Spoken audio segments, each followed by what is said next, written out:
જય માતાજી મિત્રો, અમે જઈ રહ્યા છીએ ગોકુળપુરા ગામે અમારા વિરાહરીવાળા મહારાજના મંદિરે દર્શન કરવા. અને ત્યાં તળાવ કિનારે ગોકુળપુરા શ્રી શંકર ભગવાનનું મંદિર પણ આવેલું છે અને દશામાનું મંદિર પણ છે. ત્યાં એક નવું મંદિર બની રહ્યું છે જોગમાયાનું, એ પણ તમને બતાવશું. અને સુંદર નજારો ત્યાંનો છે મિત્રો. તળાવની કિનારે સરસ મજાના બધા મંદિર આવેલા છે. તો તમે પણ અમારા બ્લોગમાં જોડે રહેજો અને અમારો બ્લોગ કેવો લાગે છે જરૂરથી બ્લોગમાં જણાવજો મિત્રો. આ છે ગોકુળપુરા જવાનો રસ્તો અને અમે જઈ રહ્યા. હવે થોડીક વારમાં અમે પહોંચી જઈશું ત્યાં.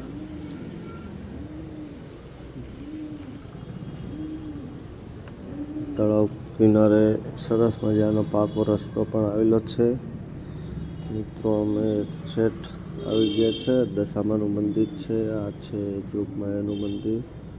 મિત્રો તમે જોઈ શકો સરસ મજાનો તળાવમાં પાણી પણ ભર્યું છે, સુંદર એકદમ. અને તળાવની કિનારે ઉપર સરસ મજાના બધા મંદિર આવેલા છે. સામે દેખાય શંકર ભગવાનનું મંદિર છે મિત્રો. છઠ શંકર ભગવાનના મંદિરની પાછળ શ્રી જોગણી માતાજીનું મંદિરનું પણ કામકાજ ચાલુ થઈ ગયું છે. થોડું ઘણું કામ બાકી છે. જો મિત્રો સુંદર એકદમ નજારો લાગશે તળાવની કિનારે.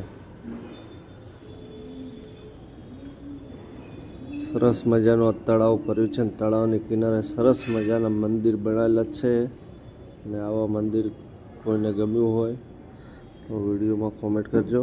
અને આ છે મિત્રો જોગમાયાનું મંદિર. ઓટલાનું કામકાજ બાકી છે, બીજું બધું કામકાજ થઈ ગયું છે. જોગમાયાનું સરસ મજાનું પણ મંદિર બનાવેલું છે તળાવ કિનારે, જોઈ શકો છો મિત્રો. અને એક છેટ હાઈવેની બાજુમાં સરસ મજાના મંદિર બનાવેલા છે. અને હું પણ દર્શન કરવા આવ્યો છું. અને તમે પણ મિત્રો અહીંયાથી નીકળો તો ચોક્કસથી દર્શન કરવા આવજો. હજુ કામકાજ બાકી છે મંદિરનું થોડું ઘણું. અને જોગમાયાના મંદિરની એક્ઝેક્ટ પાછળ દશામાનું મંદિર પણ આવેલું છે. અને ત્યાં સરસ મજાનો ઝૂલો પણ છે, અને જોઈ શકો મિત્રો. અને એક્ઝેક્ટ રોડની સાઈડમાં છે, એટલે આવવા જવામાં તકલીફ નહીં રહે મિત્રો. એક છેટા તળાવના રસ્તાના બીજા ભાગ ઉપર અમારે ખેતરમાં અમારા વિરાહરીવાળા શ્રી ગોગા મહારાજનું પણ મંદિર આવેલું છે. એના પણ દર્શન કરીએ, જોઈ શકો છો. હું અને પ્રકાશભાઈ આવ્યા છે. પ્રકાશભાઈ દર્શન કરે છે હવે, અને હું પણ હવે જઈ રહ્યો છું દર્શન કરવા. અને જોઈ શકો છો સરસ મજાનું એક નાનકડું મહારાજનું મંદિર અમે ખેતરમાં બનાવેલું છે. અને કેવું લાગ્યું તો કોમેન્ટ જરૂરથી જણાવજો. જોઈ શકો છો મિત્રો. તમે પણ દર્શન કરો અને હું પણ દર્શન કરું. તમને પણ કેવું મંદિર લાગ્યું જરૂરથી કોમેન્ટ કરાવજો. જય વિરાહરીવાળા મહારાજ મિત્રો. આ છે અમારું મંદિર વિરાહરીવાળા ગોગા મહારાજ. સરસ મજાનું મંદિર છે. અને હવે અમે જઈ રહ્યા છીએ શંકર ભગવાનના મંદિરે દર્શન કરવા. જોઈ શકો મિત્રો, શંકર ભગવાનના મંદિરની બાજુમાં સરસ મજાનો અવાડો છે. વૃક્ષો પણ સરસ મજાના વાયેલા છે, પેપરો ભણજી કરણ. જોઈ શકો મિત્રો તમારી એક્ઝેક્ટ નજરની સામે વૃક્ષો પણ સરસ મજાના વાયેલા છે. અને ચોક્કસથી દર્શન કરવા આવજો આ મંદિરે, તમને પણ આનંદ થશે. એક બાજુ તળાવ છે, તળાવના દ્રશ્યો, હવનકુંડી પણ છે.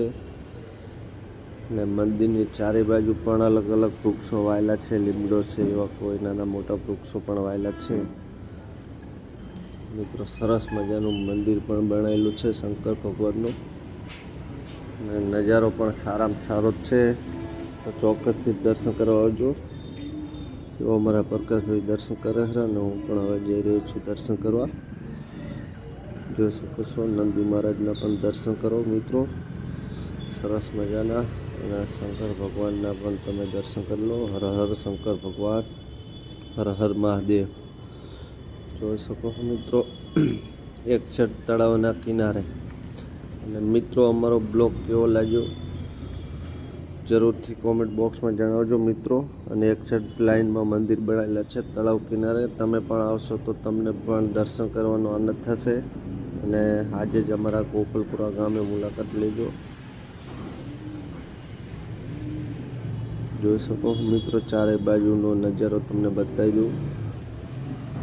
એક સાઈડમાં રોડ છે, પાર ઉપર સરસ મજાના મંદિર બનાવેલા છે અને બાજુમાં તળાવ.